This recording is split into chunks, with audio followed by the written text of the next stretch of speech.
आज हम बात करेंगे एंजल चकमा की। एक ऐसी कहानी जो सिर्फ एक इंसान की त्रासदी नहीं है, बल्कि हमारे समाज के एक बहुत ही असहज सच को सामने लाती है। चलिए चलते हैं 9 दिसंबर 2025 में।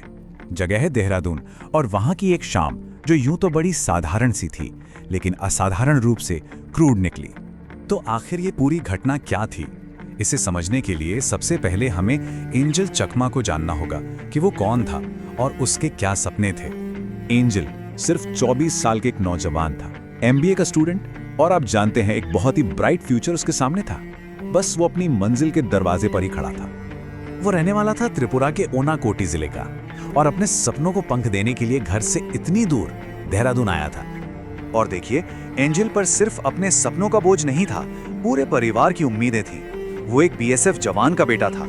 सोचिए, अगले ही दिन उसका फाइनल सेमेस्टर का एग्जाम था। एक बड़ी फ्रेंच मल्टीनेशनल कंपनी में नौकरी भी लगभग तय थी। परिवार ने उसकी पढ़ाई के लिए एजुकेशन लोन तक ले रखा था। मतलब एंजल सच में उनके बेहतर कल का सपना था। और फिर आती है 9 दिसंबर की वो रात जिसने सब कुछ बदल कर रख दिया। शाम बिल्कुल नॉर्मल थी। एंजल अपने छोटे भाई माइकल के साथ बस मार्केट तक गया था, रोज की तरह कुछ सामान लेने। शायद उन्हें जरा भी अंदाजा नहीं था कि ये उनकी जिंदगी का आखिरी नॉर्मल पल होने वाला है। तभी अचानक कुछ लड़कों के एक ग्रुप ने उनका रास्ता रोक लिया और बस यहीं से उस भयानक टकराव की शुरुआत हुई, जिसने आखिर में एक जान ले ली। देखिए, ये कोई गली मोहल्ले का आम झगड़ा नहीं था। ये हमला नस्लीय नफरत की आग में भड़क रहा था।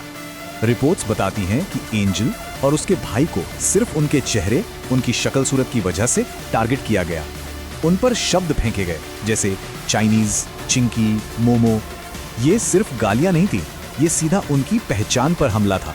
और इस पूरे टकराव की जड़ जानते हैं क्या थी? एक तरफ एंजल था जो शांति से बस ये कह रहा था, मैं चीनी नहीं हूं, मैं इंडियन हूं त्रिपुरा से। और दूसरी तरफ थे वो हमलावर जो उसकी बात सुनने के बजाय अपनी नस्ल भेदी गालियां और तेज करते जा रहे थे। और फिर जो हो रहा था वो और भी भयानक हो गया। बातों की हिंसा अब हाथापाई पर उतर आई।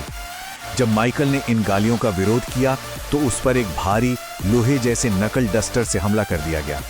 और जैसे ही एंजल अपने भाई को बचाने के लिए आगे आया, वो लोग उस पर टूट पड़े। नकल डस्टर और चाकू से उस पर बेरहमी से वार किए गए। और इस हमले के बाद जो शुरू हुआ वो थी एक लंबी दर्दनाक लड़ाई। एक तरफ एंजल की जिंदगी बचाने की और दूसरी तरफ इंसाफ पाने की। एंजल को फौरन अस्पताल ले जाया गया। हालत बहुत क्रिटिकल थी। सिर और रीढ़ की हड्डी पर इतनी गहरी चोटें थी कि वो करीब 2 हफ्ते आईसीयू में जिंदगी और मौत से जूझता रहा। उसके शरीर का दाहिना हिस्सा पैरालाइज हो गया था। और फिर 26 दिसंबर को वो ये जंग हार गया। वो नौजवान जो एक ब्राइट फ्यूचर के सपने देख रहा था, वो अपने घर त्रिपुरा तिरंगे में लिपटा हुआ लौटा। एक सपना हमेशा के लिए खत्म हो गया। अच्छा, पुलिस ने एक्शन तो लिया। जो 6 आरोपी पहचाने गए, उनमें से 5 को गिरफ्तार कर लिया गया। पर रिपोर्ट्स ये कहती हैं कि जो मुख्य आरोपी था वो नेपाल भागने में कामयाब हो गया। इस घटना के बाद पूरे देश में गुस्सा था। नेशनल ह्यूमन राइट्स कमीशन ने देहरादून अथॉरिटीज को नोटिस भेजा। त्रिपुरा से लेकर पूरे नॉर्थ ईस्ट में कैंडल मार्च हुए, विरोध प्रदर्शन हुए और हर तरफ एक ही आवाज गूंज रही थी, जस्टिस फॉर एंजल चकमा। लेकिन एंजल की कहानी सिर्फ एक क्राइम की कहानी बनकर नहीं रह जाती। असल में ये हमारे समाज के एक बहुत बड़े और असहज सच को हमारे सामने लाकर खड़ा कर देती है। एंजल के पिता का दर्द उनके इन शब्दों में झलकता है। वो कहते हैं, मेरे बेटे को उसके अपने ही देश में सिर्फ उसके चेहरे और उसकी पहचान की वजह से एक विदेशी की तरह देखा गया। तो एंजल की मौत सिर्फ एक परिवार का दुख नहीं है, ये उस कड़वी सच्चाई का एक हिस्सा है, भारत में फैले उस पूर्वाग्रह का, जो हमारे ही देश के लोगों को उनके चेहरे, उनकी भाषा, उनके इलाके के आधार पर पराया बना देता है।